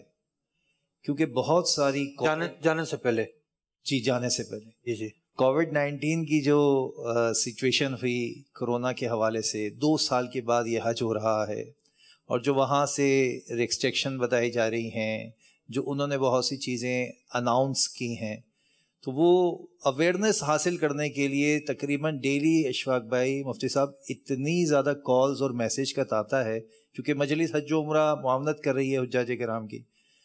تو ایک تعداد ہے جو پریشان ہے کہ ہمیں کرنا کیا ہے. کل کے بعد میں عرض کرتا ہوں، کل ایئرپورٹ پر فلائٹ میں پیسنجر جا رہے تھے، اور ایک فلائٹ تھی صبح کی، تقریباً 5 عازمین حج ایسے تھے جن کو اپنے گھر واپس آنا پڑ گیا. اللہ وہ فلائٹ پہ نہیں جا سکے بیچارے. روز ایسا ہو رہا ہے. مطلب اس سے پہلے جب پہلی فلائٹ گئی تھی اس میں بھی 2 حجاج کرام جو مدینہ شریف جا رہی تھی، ان کا 4 حجاج کرام، تو وہ بھی واپس آئے. تو اس کا جو سبب بنا نا، وہ یہ بنا مفتی صاحب کہ جب وہاں سے ایک پالیسی لانچ ہو گئی کہ آپ نے اس کو فالو کرنا ہے. میں سمجھتا ہوں کہ پاکستان میں جو قرآن دازی ہوئی وہ 15 تاریخ کو ہوئی، 15 مئی کو. تو اب جون کی 13 تاریخ ہے. اگر اس جو بھی پابندیاں تھیں یا جو انسٹرکشنز تھیں اس کو فالو کیا جاتا تو 2 ڈوز تو ہر ایک کی آرام سے لگ سکتی تھیں. لوگوں نے اس کو تھوڑا سا سیریس نہیں لیا. میں یہی کہوں گا دیکھیں اب بھی کئی لوگ واپس کیوں ہوئے پہلے تو یہ بتائیے گا. وہی میں عرض کر رہا ہوں, لوگوں نے اس کو سیریس نہیں لیا کہ 2 ڈوز ان کی نہیں لگی ہوئی تھی. پھر وہاں جو ویکسینیشن میں جو ویکسین اپرووڈ ہیں, ٹھیک ہے, ان اپرووڈ کا نہ ہونا, یعنی ویکسین تو لگائی ہے لیکن جو وہاں قابل قبول ہے, کون سے قابل قبول نہیں ہے وہاں پر کینسائنو اور پاک ویک, یہ 2 طرح کی ویکسین ہیں جو وہاں قابل قبول نہیں ہے. یعنی اگر نہیں لگائی ہوئی تو اس کو بورڈنگ کارڈ ہی نہیں ملے گا. یہ والی لگائی ہوں تو یہ دونوں نہیں لگانی, یہ لگائی ہو قابل قبول نہیں ہے. کس نے لگائی ہو تو بورڈنگ کارڈ ہی نہیں ملنا اس نے. تو اب اس کے لیے کیا ہے کہ وہ اگر 2 ڈوز اگر اس کی لگی ہونی چاہیے فائزر کی یا موڈرونا کی, ایسٹرازینا کی, یا اس کے علاوہ جو انہوں نے وہاں پوری سی ایک تفصیل دی ہے. کوئی بوسٹر کا بھی شرط ہے؟ ہاں وہ میں عرض کر رہا ہوں, یہ وہ ہیں جو میں نے ابھی نام لیے, ان کی 2 ڈوز ہیں. اور اس کے علاوہ سائنو ویک اور سائنو فارم جو ہے اس کی جس نے 2 ڈوز لگائی ہوئی ہیں تو اس کے لیے ایک فائزر کا بوسٹر کمپلسری ہے. جو لوگوں کو یہ پتہ نہیں ہے, بیچارے 2 ویکسین لگی ہوئی ہے سائنو فارم کی, 2 ویکسین لگی ہوئی ہے سائنو ویک کی, وہ ایئرپورٹ پہنچ جاتے ہیں اور پھر وہ وہاں سے واپسی آنا پڑ رہا ہے. تو ان کو ایک بوسٹر, سب کے لیے گائیڈ لائن ہے کہ جو اس وقت مدنی چینل دیکھ رہے ہیں کہ اگر آپ نے 2 ویکسین سائنو ویک یا سائنو فارم کی لگا رکھی ہیں تو آپ ایک بوسٹر فائزر کا لگا لیجیے. وہ تو کل ہی لگایا جا سکتا ہے. کل ہی لگایا سکتا ہے. کہاں سے لگ رہی ہیں آج کل؟ یہ مختلف ادارے ہیں جہاں لگ رہی ہیں اور باقاعدہ لوگوں کی ایک بہت تعداد ہے, کہیں سے لگ رہی ہے, فری لگ رہی ہے, بہت ایزیلی لگایا جا سکتا ہے. حاجی کیمپ میں یہ ویکسین نہیں ہوتی, وہ سیکنڈ اسٹیپ ہے, وہ میں عرض کرتا ہوں. یہ فرسٹ وہ اسٹیپ ہے جس سے لوگ پریشان ہو کر ایئرپورٹ سے واپس آ رہے ہیں کہ خدا را اس کو سب سیریس لیں. جو پرائیویٹ جا رہے ہیں میں ایک بات عرض کروں, آپ سے پوچھوں, آپ کا پچھلے سالوں میں تو بستہ بھی لگتا رہا ہے ایئرپورٹ پر, کیا یہ ممکن ہے جیسے 2 ڈوز تو لگوا لی, اپرووڈ ڈوز لگوا لی, اس نے صرف جو ہے نا بوسٹر نہیں لگائی, کیا ایئرپورٹ پر کچھ سہولت دی جا سکتی ہے؟ نادرا میں تو اپڈیٹ اسی وقت ہو جاتا ہے کہ کم از کم یہاں تو لگا لے, بندہ واپس تو نہ جائے. رکھا فوراً اپڈیٹ نہیں ہوتا, 1 آدھ دن لگتا ہے. جی یہ جو کہہ رہے ہیں نا بالکل صحیح کہہ رہے ہیں. یہاں پر جو لگنے کے بعد بھی میرے پاس ایسے کیسز آئے ہیں 3-4 کہ جن کی ویکسین ہی اپڈیٹ نہیں ہوئی. اللہ, بیچاروں نے ویکسین لگائی ہے, وہ ویکسین اپڈیٹ نہیں ہوئی ہے. تو یہ بھی تھوڑا سا دیکھنا ہوگا. دیکھیں ہم وزارت حج کی بھی ایک ذمہ داری بنتی ہے کہ اس طرح کے جو ٹیکنیکل معاملات آ رہے ہیں اس کو ٹیکل کرے اور حاجیوں کی جو مشکلات ہیں وہ دور کرے. آج بھی میں نے ریکویسٹ ایک جگہ پیش کی ہے کہ دیکھیں اس کا کوئی سلوشن ہونا چاہیے. عازمین حج جو ہے وہ بہت پریشانی کا شکار ہے. ایسا نہیں ہے کہ وہ حج پہ نہیں جا سکیں گے. ہوتا کیا ہے, ان کو کہا جاتا ہے ویکسین پوری کر کے آ جائیں, پھر آپ کو اگلی فلائٹ میں بٹھا دیا جائے. اچھا, وہ حج سے محروم نہیں رہے. آپشن موجود ہے, لیکن یہ بھی کب تک ہے؟ لاسٹ فلائٹ گورنمنٹ کی جو میری معلومات ہے 29 جون ہے. وہ اس سے پہلے جو بھی اس معاملے کو, لیکن آپ اس کو دیکھیں نا, ایک بندہ اندونیشیا سے آیا ہے, دور دراز سے آیا ہے, ایئرپورٹ سے واپس جا رہا ہے, اسے کچھ معلومات بھی نہیں ہے بیچارے کو. تو میں سمجھتا ہوں کہ اسے بھی کچھ معلومات لینی چاہیے. دعوت اسلامی کا جو سیٹ اپ ہے مختلف شہروں میں بھی موجود ہے. حاجیوں کی تربیت کے تعلق سے کئی شہروں میں ہر حاجی کیمپ میں مفتی صاحب ماشاءاللہ ہر حاجی کیمپ میں ہمارا ڈیسک ہے. حاجی کیمپ تو دیکھیں بڑے شہروں میں, سکر میں, حیدرآباد میں, خیرپور میں تو نہیں ہے, لیکن جو خاص میں سرکاری حاجی میں عرض کر رہا ہوں خاص میں تو نہیں ہے. تو اور پھر ضروری نہیں کہ ہر بندہ حاجی کیمپ میں گیا ہو, گیا بھی ہوگا, کون اس وقت تھا کون نہیں تھا. تو اگر وہ فیضان مدینہ میں آتا ہے کسی بھی شہر میں اور پوچھتا ہے کہ بھئی حاجیوں کی کوئی مجلس ہے آپ کے یہاں, مجھے معلومات چاہیے, تو کوئی ایسی سروس فراہم ہو سکتی ہے آپ کے یہاں سے؟ جی اس کا نمبر تو ہوگا نا, کوئی نہ کیا جا سکتا ہے انشاءاللہ, بالکل ایسی بھی ترکیب بن سکتی ہے. لیکن یہ جو آپ فرما رہے ہیں نا, جتنے بھی حاجی ہیں سرکاری حاجی, ان کا انفلوئنس حاجی کیمپ میں کمپلسری ہے. انہوں نے گردن توڑ بخار اور پولیو ویکسین یہ لگانے کے لیے حاجی کیمپ جانا ہی جانا ہے. اور فلائٹ سے 2 دن پہلے جو ان کو میسج آیا ہے اس پر انہوں نے اپنا پاسپورٹ, ایئر ٹکٹ اور PCR ٹیسٹ, یہ 3 کام جو ہیں یہ بھی حاجی کیمپ میں ہو رہے ہیں. اچھا, ویکسین کے علاوہ اور کیا قانونی تقاضے ہیں دستاویزات کے حوالے سے؟ یہ 3-5 باتیں میں نے اور عرض کی نا. ٹھیک ہے. نمبر 1, انہوں نے حاجی کیمپ میں جا کر اپنا گردن توڑ بخار کی ویکسین کرانی ہے. جو پرائیویٹ والے ہیں وہ بھی سب ٹھیک ہے, سب نے کرانی. ٹھیک ہے. اور پولیو ویکسین کرانی ہے. کتنے دن پہلے کرانی ہے؟ کوئی یہ 5-6 دن پہلے ہو جاتی ہے, وہ الاؤ کر دیتے ہیں اس کو.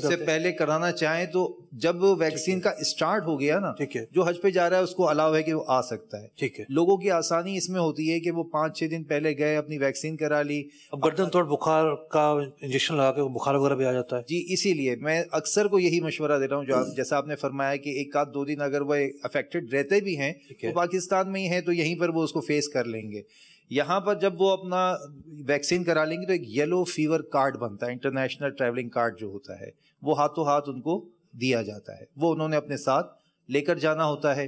پھر دوسری بات یہ ہوتی ہے کہ اب جب 2 دن فلائٹ سے پہلے انہوں نے دوبارہ آنا ہے، جب ان کو میسج آئے گا کہ آپ کی پاسپورٹ اور ٹکٹ وصول کر لیجئے، تو وہ سرکاری اسکیم والوں، سرکاری اسکیم والے. اور پرائیویٹ والے ہیں وہ اپنا ایک کوئی پروگرام ارینج کرتے ہیں جس میں وہ سارے حاجیوں کو گفٹ وغیرہ پاسپورٹ وہ بڑا آسان ہوتا ہے، ان کے لیے بڑا ایزی رہتا ہے کہ وہ سب کو جمع کر کے ان کو وہاں تقسیم کر دیتے ہیں. لیکن پی سی آر ٹیسٹ کے لیے انہوں نے 6 لیبارٹریز یہاں پر پاکستان میں پی سی آر ٹیسٹ بھی ہے.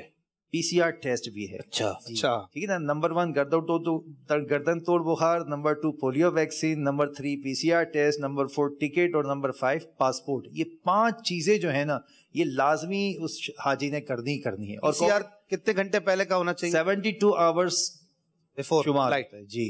اگر کسی نے 73 گھنٹے پہلے بھی کرایا نا تو وہ بھی قابل قبول نہیں ہے، اور کسی نے 48 آورس پہلے کرایا تو وہ قابل قبول ہے. تو یہ چند معلومات میں نے عرض کی. مزید بھی آپ روزانہ ہمارے ساتھ رہیں گے، اور انشاءاللہ سفر کے حوالے سے جو عملی طور پر ایک حاجی کی مشکلات ہیں آپ جس تجربہ کار آدمی زیادہ بہتر جانتے ہیں.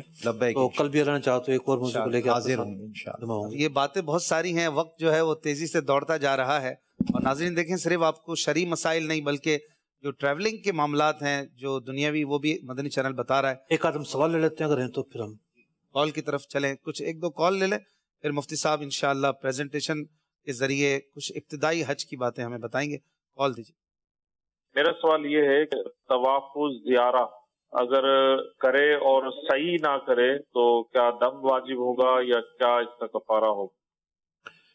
حج کی جو صحیح ہے وہ واجبات میں سے ہے، تو اس کے چھوڑنے پہ بلا شبہ دم کی صورتیں بھی بنیں گی. لیکن صحیح جو ہے اس کا کوئی ٹائم نہیں ہے، یعنی اس کا لمبا چوڑا ٹائم ہوتا ہے. تو کہ بھئی ضروری نہیں کہ ایام حج میں کیا جائے، ایام نہر میں کیا جائے، بعد میں بھی کی جا سکتی ہے. تو صحیح کرنا واجب ہے، حج کے واجبات میں سے. ٹھیک سوال. جام نگر سے سگے اتار محمد ساجد اتاریس کر رہا ہوں. ماشاءاللہ پروگرام احکام حج جاری و ساری ہے. پروگرام کے اندر مفتی صاحب کی آمد مرحبا. مفتی صاحب کی بارگاہ میں عرض ہے کہ ماشاءاللہ آپ بہت ہی اچھے لگ رہے ہیں، بہت ہی پیارے لگ رہے ہیں. اللہ پاک آپ کو سلامت رکھیں. اور جب بھی آپ کا دیدار کرتا ہوں میں تو بڑی خوشی ہوتی ہے مجھے. آپ کی بارگاہ میں ایک سوال عرض ہے کہ اگر کسی عورت کے اوپر بھی حج فرض ہو گیا اور صرف اس کا شوہر حج کرنے کے لیے جا رہا ہے تو کیا اس جو ہے کہ شوہر گنہگار ہوگا؟ دیکھیے دونوں اپنے اپنے گھر کے ہیں، ویسے تو ایک گھر میں رہتے ہیں، مالی اعتبار سے اپنے اپنے گھر کے ہیں. شوہر پر یہ ضروری نہیں ہے کہ وہ عورت کا خرچہ اٹھائے. ممکن ہے عورت پر حج فرض ہوا ہو، پھر پیسے آگے پیچھے ہو گئے ہوں، کہیں لگ گئے ہوں، فرضیت تو باقی رہے گی. قرض لے کر بھی جائے اس پر یہ ضروری ہوگا. اب تو ظاہر بات ہے شوہر بھی ساتھ جانے کے لیے سہولت موجود ہے. تو شوہر اگر اکیلا جاتا ہے تو گناہ گار تو نہیں ہوگا، لیکن وہ بھی پوری کوشش کرے کہ اس کی بیوی پر فرض بھی ہے تو وہ کسی نہ کسی طریقے سے ساتھ چلی جائے. صحیح. اسی طرح ایک اسلامی بہن نے سوال اسی کے ساتھ ملتا جلتا بھیجا ہے کہ ان پر حج فرض ہو گیا، شوہر جو ہے نا وہ اجازت نہیں دے رہا، اور اس عورت کے بیوی کے والد صاحب بھی حج پہ جا رہے ہیں. اب وہ چاہتی ہے کہ میں والد صاحب کے ساتھ حج کر لوں، شوہر صاحب منع کر رہے ہیں کہ ابھی رک جاؤ. وہ بیوی کیا کرے؟ ابھی رک جاؤ، میں جاؤں تو پھر جائیے گا. ایسا ہو سکتا ہے؟ ایسا شوہر نہیں روک سکتا. حج جب فرض ہو جائے تو تاخیر کی اجازت نہیں ہوتی، تو اسی سال جا کر حج ادا کرنا ہوتا ہے. اور شوہر یہاں نہیں روک سکتا، روکے گا تو گناہ گار ہوگا. بیوی پر ضروری ہے کہ شوہر کو تلقین کرے اچھی باتوں کی، اور وہ منع بھی کرتا ہے تب بھی اس کے لیے جانا ضروری ہوگا. تو والد صاحب اس کے ساتھ جا رہے ہیں، محرم موجود ہے، تو جانا اس کے لیے فرض ہوگا. ٹھیک ہے. اب چلتے ہیں اس پروگرام کے مین سیگمنٹ کی طرف. اس پروگرام کی جان اور بہت ہی امپورٹنٹ سیگمنٹ ہے، خاص طور پر جو حاجی ہیں ان کے لیے. بہت توجہ کے ساتھ سنیے، انشاءاللہ بڑی پیاری باتیں سیکھنے کو ملیں گی. سیگمنٹ ہے حج قدم بقدم. جی ناظرین اکرام، حج پر جانے کے لیے سب سے پہلا مرحلہ ہوتا ہے کہ ایک حاجی نے احرام کہاں سے باندھنا ہوتا ہے. ایک حاجی احرام کہاں سے باندھے گا، اس تعلق سے سب سے پہلے ہم آتے ہیں حج کی اقسام کی طرف. جی، حج کی 3 اقسام ہیں. ایک ہے حج قران، دوسری حج تمتع، تیسرا ہے حج افراد. یعنی یہ نام ہے، حج کرنے کے 3 ماڈلز ہیں، 3 طریقے ہیں. حج تو ایک ہی طریقے سے ہوتا ہے، لیکن حج کرنے سے پہلے کی جو چیزیں ہیں وہ ذرا مختلف ہیں. تو اس اعتبار سے یہ 3 طرح کے طریقہ کار ہیں جس کی تفصیل ہم جانتے ہیں. جی آگے بڑھتے ہیں. ہم جو ہیں وہ حج کے 3 اقسام بیان ہوئیں ان کو سمجھیں گے، لیکن ان کے سمجھنے کا تعلق ہے 3 مقامات سے. 3 جغرافیائی مقامات، اس کا سمجھنا بہت ضروری ہے. آئیے سمجھتے ہیں. جی، ایک جگہ ہے، اس کا نام ہے حرم. کیا نام ہے جناب؟ حرم. حرم جو ہے کعبۃ اللہ شریف، پھر خاص مکہ مکرمہ کی آبادی. اس وقت مکہ مکرمہ کی جو اکثر آبادی ہے وہ حرم میں ہی داخل ہے. زمین کے خطے کا نام ہے. یہاں ہم نے تمثیلی طور پر پنک کلر کے ذریعے سمجھانے کی کوشش کی ہے کہ یہ حرم ہے. اب دیکھیے جیرانہ حرم سے باہر ہے، تنعیم مسجد عائشہ جو ہے تنعیم پر واقع وہ حرم سے باہر ہے، حدیبیہ حرم سے باہر ہے، عرفات کا جو میدان ہے یہ بھی حرم سے باہر ہے، مزدلفہ حرم کے اندر ہے. ایک بہت بڑا حصہ ہے وہ حرم کہلاتا ہے. جی آگے بڑھتے ہیں. دوسرا جو مقام ہے اس مقام کا نام ہے ہل. کیا نام ہے جناب؟ ہل. حرم تو نہیں ہے لیکن ہل ہے. جیسے جدہ جو ہے یہ حرم کے باہر ہے، جدہ جو ہے وہ ہل میں ہے. تو اسی طریقے سے یہ جو گرین مقام ہے ایک تمثیلی طور پر ہم نے یہ سمجھانے کی کوشش کی ہے کہ یہ جو گرین اور سبز مقام ہے یہ ہل میں داخل ہے. جی، تیسرا جو مقام ہے اس کا نام ہے آفاق. 5 میقاتیں ہیں. ایک مقام وہ ہے کہ جو مدینہ منورہ کی طرف سے آئیں تو ذوالحلیفہ ہے، اور پھر یلملم یمن کی طرف سے جائیں تو پڑتی ہے. اس کے بعد جو ہے ریاض سے آنے والے اور یمن سے آنے والے بھی اس طرف سے آتے ہیں. سیل کبیر یہ ایک مقام ہے. کرن المنازل ایک مقام ہے، اور جوفا جو یمبو کے پاس ہے. یہ دیکھیے یمبو یہاں پر رابغ شہر ہے، یمبو شہر ہے. مدینہ منورہ کی اس طرف سے اگر آئیں تو پہلے زمانے میں یہاں سے اہل شام آیا کرتے تھے. مصری جو آتے ہیں کشتیوں کے ذریعے پار کرتے ہیں، چھوٹا سا ایک ایریا ہے سمندر کا، پھر وہ داخل ہو جاتے ہیں عرب شریف میں تبوک کے ذریعے. ان کے لیے بھی جو جوفا ہے وہ ایک مقام، ایک میقات پڑتی ہے. 5 میقاتیں ہیں. اچھا، یہ ساری کی ساری میقاتیں عرب شریف میں ہیں. یہ لملم جو ہے مکہ مکرمہ سے 70 کلومیٹر دور ہے.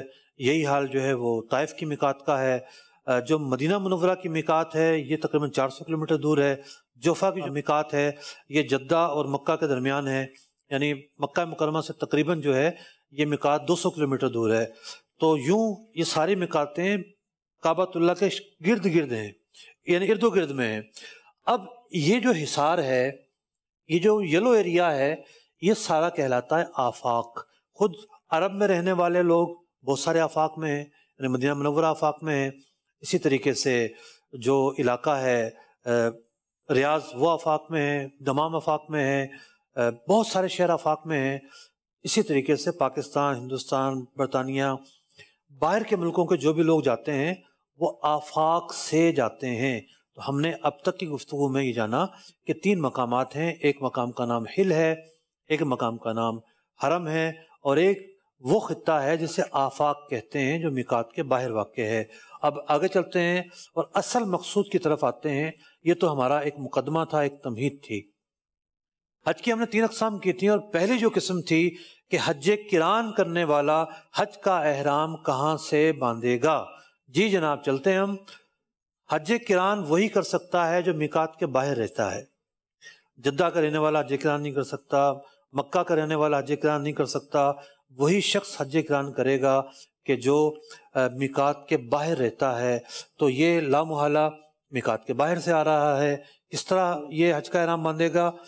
میقات سے پہلے باندھے گا، اور حج اور عمرہ دونوں کا احرام ایک ساتھ باندھے گا. اچھا، یہ بھی یہاں بتا دیا جائے نا، آفاقی، ہلی اور حرمی یہ بھی اس کے ساتھ ہی کہ جو ہل میں رہنے والا ہلی اور حرم میں رہنے والے اہل حرم اور میقات سے باہر رہنے والے آفاقی، جیسے ہم پاکستانی ہیں، ہم سب آفاقی ہیں، ہم بھی آفاقی ہیں، مدینہ منورہ کے رہنے والے بھی آفاقی ہیں، دمام کے رہنے والے بھی آفاقی ہیں، تو یوں میقات کے باہر رہنے والے لوگ آفاقی ہوتے ہیں۔ یہ جن کی بات ہو رہی ہے یہ آفاقیوں کی ہو رہی ہے۔ مطلب اب ایک شخص دمام میں رہتا ہے وہ بھی حج اقران کر سکتا ہے، مدینہ منورہ میں رہتا ہے وہ بھی حج اقران کر سکتا ہے، پاکستان انڈیا میں رہنے والے وہ بھی حج اقران کر سکتے ہیں، لیکن شرط یہ ہے جب وہ اپنے گھر سے چلیں گے، اگر ان کی فلائٹ جدہ کے لیے ہے تو انہوں نے احرام کی حالت میں آنا ہے، اور حج اور عمرے کا احرام ایک ساتھ باندھیں گے، ایک ساتھ باندھیں گے دونوں کا احرام۔ اور اگر ان کی فلائٹ مدینہ منورہ کی ہے تو پھر وہ مدینہ منورہ پہنچیں گے بغیر احرام کے، اور مدینہ منورہ سے جب مکہ مکرمہ جانے لگیں اور حج قران کرنا چاہتے ہیں پھر وہ حج اور عمرے کا احرام ایک ساتھ باندھیں گے۔ جی جناب، کیا کریں گے پھر یہ لوگ؟ نیت کریں گے۔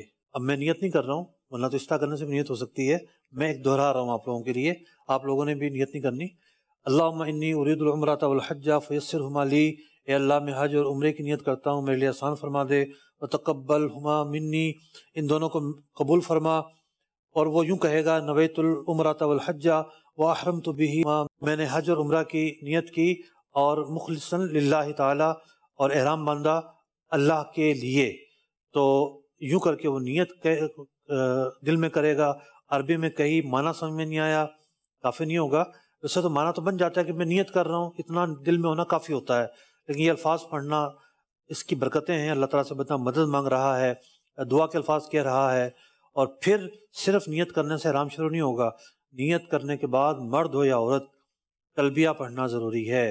اللہ تعالیٰ کے مقدس اسماء اگر تلبیہ کی نیت سے پڑھ لیے تب بھی ٹھیک ہے، ورنہ جو پورا تلبیہ ہے وہ پڑھنا ضروری ہے، کم از کم اتنی آواز سے ایک بار ضرور کہ آپ کے کان سن لیں۔ جی اشفاق بھائی کیا پڑھیں گے؟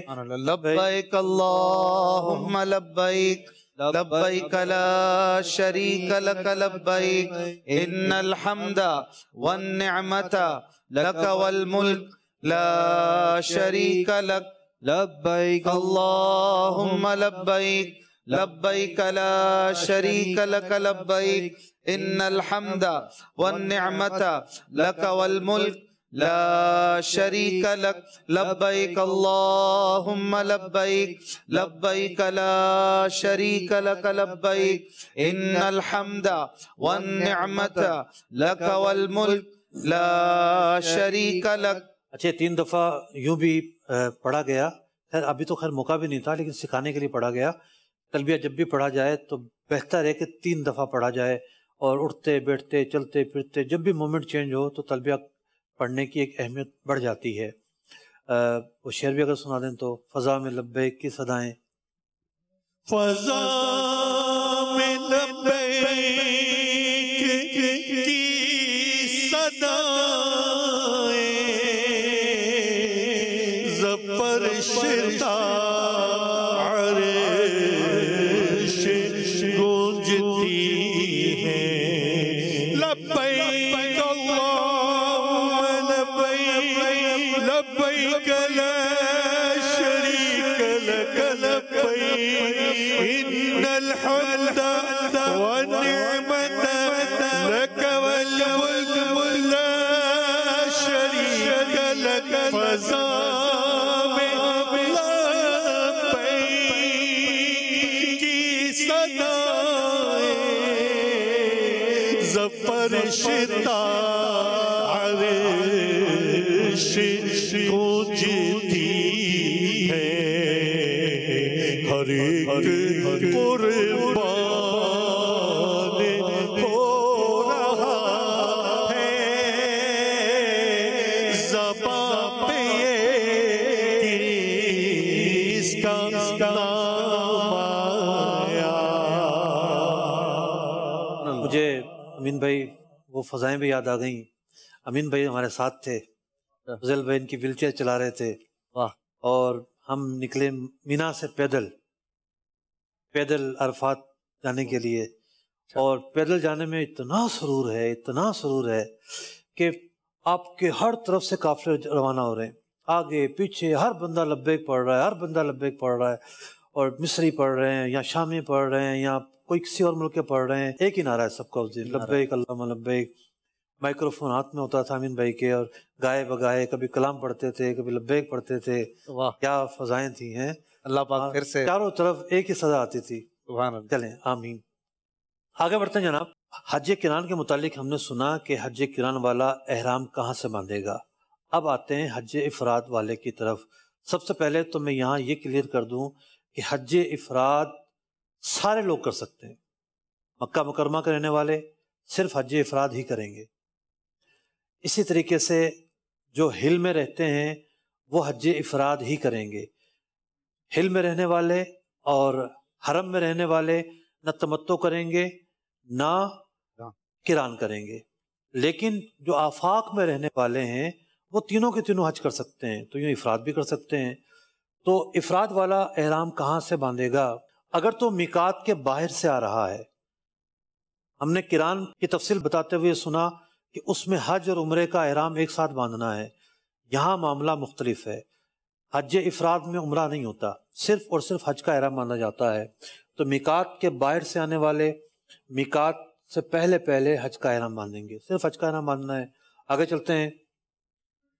چونکہ جو دوسرے قسم کے لوگ ہیں جی، ہل والے، جیسے کوئی جدہ میں رہتا ہے تو وہ بھی حج افراد ہی کر سکتے ہیں. انہوں نے حج کا احرام باندھنا ہے. کہاں سے باندھیں گے؟ وہ حرم سے پہلے پہلے حج کا احرام باندھیں گے. یہ جو سب ایریا نظر آ رہا ہے یہ ہل کی نشاندہی کر رہا ہے، پنک ایریا حرم کی نشاندہی کر رہا ہے. آگے بڑھتے ہیں. کوئی خاص مکی ہے، مکہ مکرمہ ہی میں رہتا ہے، اہل مکہ بھی صرف حج افراد کریں گے، لہٰذا وہ حرم ہی سے جی آگے چلیں. مکہ مکرمہ میں رہنے والے حرم ہی سے صرف حج کا احرام باندھیں گے. تو یہ تین طرح کے لوگ ہیں. تینوں طرح کے لوگ اپنے اپنے مقام سے صرف حج کا احرام باندھیں گے. کس طرح کی نیت کریں گے؟ آگے چلتے ہیں.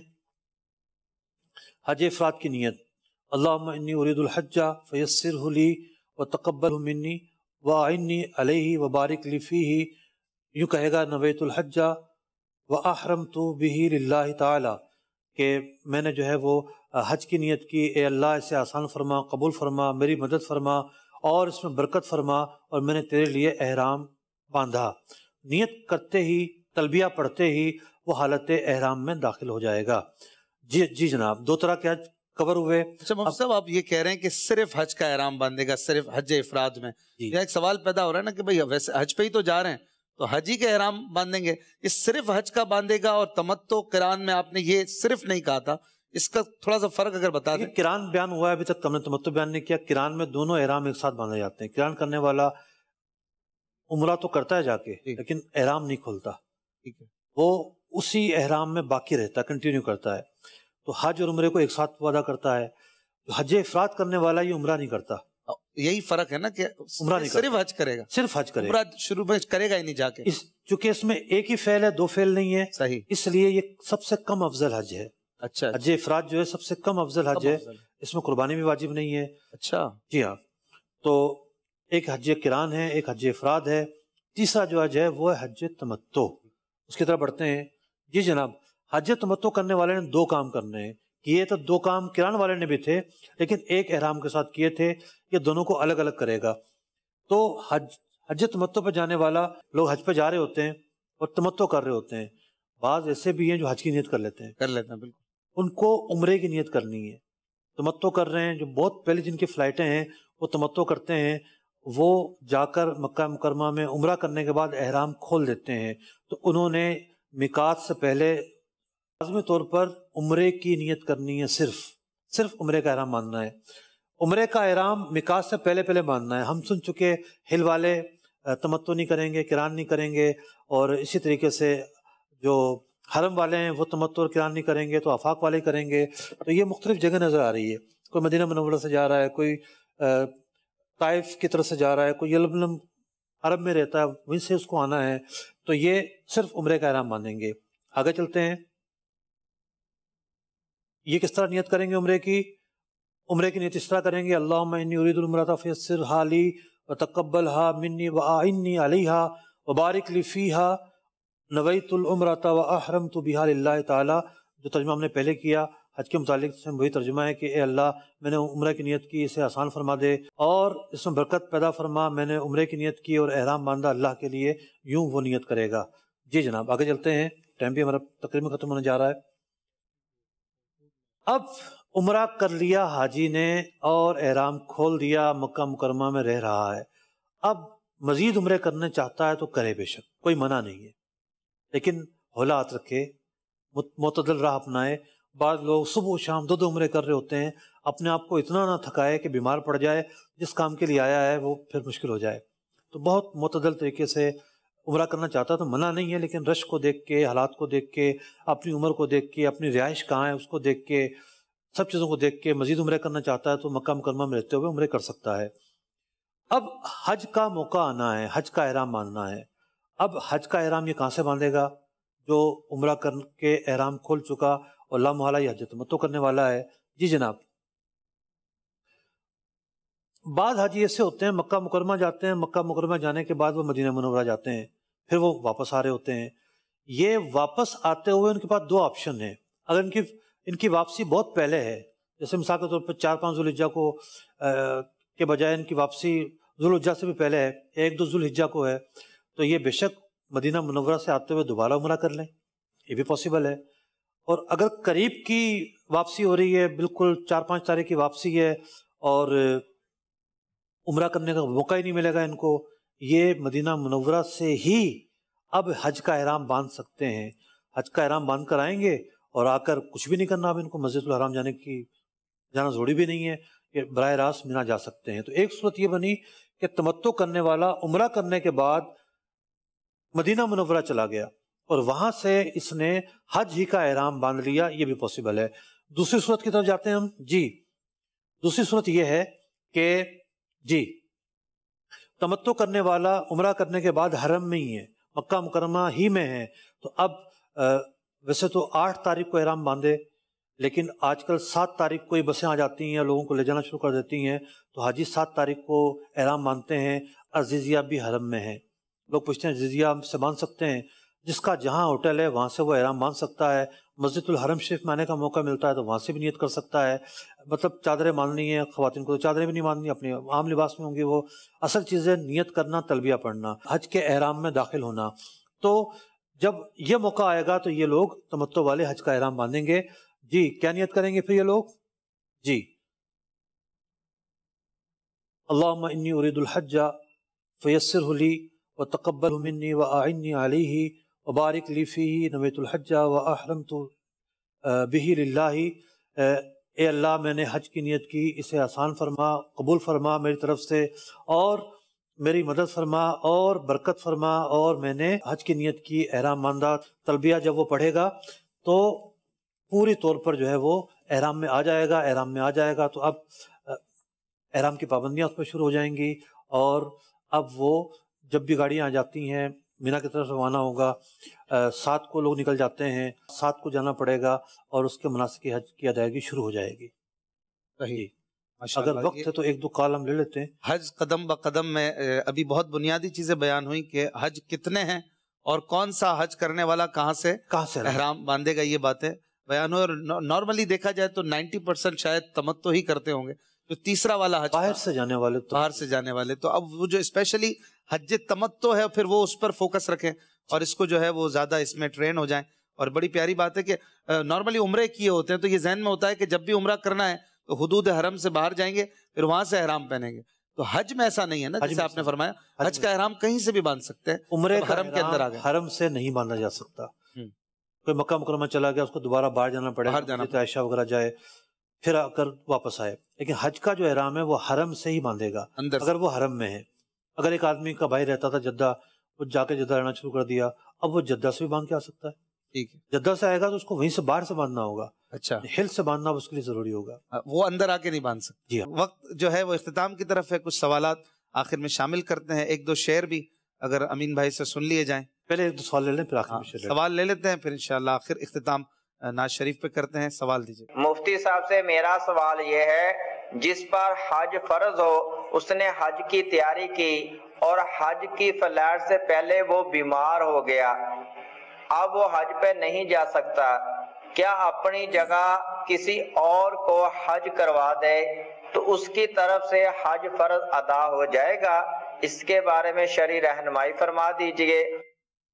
دیکھیے ایسا تو ہر بیماری ایسے نہیں ہوتی کہ اگلے سال وہ تندرست نہیں ہوگا، وہ انتظار کرے گا، اپنی صحت یابی کا انتظار کرے گا، زندگی کے اس حصے میں پہنچ گیا کہ اب صحت نہیں آ سکتی، پھر حج بدل کے لیے کسی کو بھیجے گا، یہ کم از کم وصیت کر جائے گا، یہ واجب ہوگا اس کے لیے۔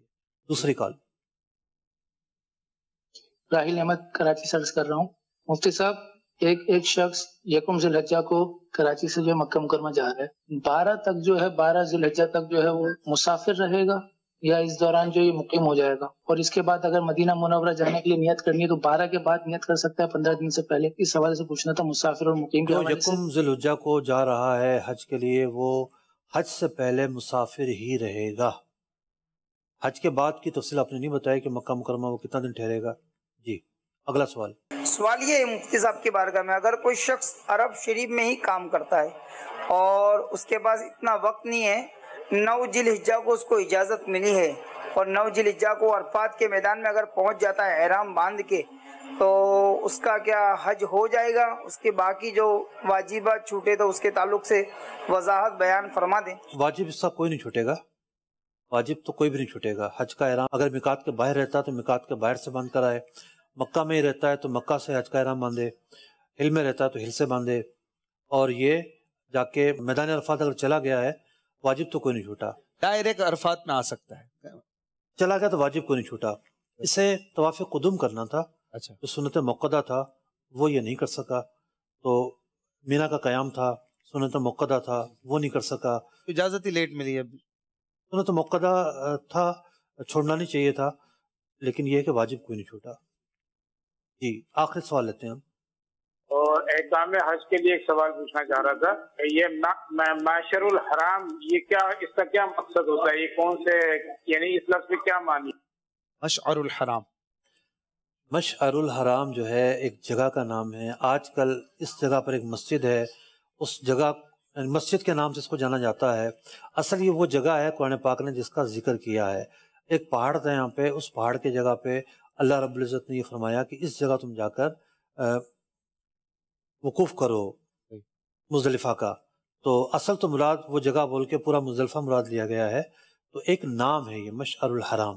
ٹھیک، ویسے بھی حرام بمعنی حرمت، عزت والا ہوا کرتا ہے۔ ویسے ہم حرام سے وہ حلال حرام لیتے ہیں، لیکن یہاں پر جو حرام ہے جیسے مسجد حرام یا مشعر الحرام، اس میں عزت اور حرمت کے معنی پائے جاتے ہیں۔ ماشاءاللہ بڑا خوبصورت انداز میں مفتی علی اصغر صاحب نے ہمیں زبردست پریزنٹیشن بھی دی اور حج کے مسائل بھی بتائے ہیں۔ کچھ اختتام پر 1-2 شعر ناز شریف کے امین سے سنتے ہیں، پھر آپ سے اجازت لیں گے۔ صلو علی الحبیب صلی اللہ علی محمد صلی اللہ بڑی صلی اللہ علیہ یا رسول اللہ وسلم علیہ یا حبیب اللہ۔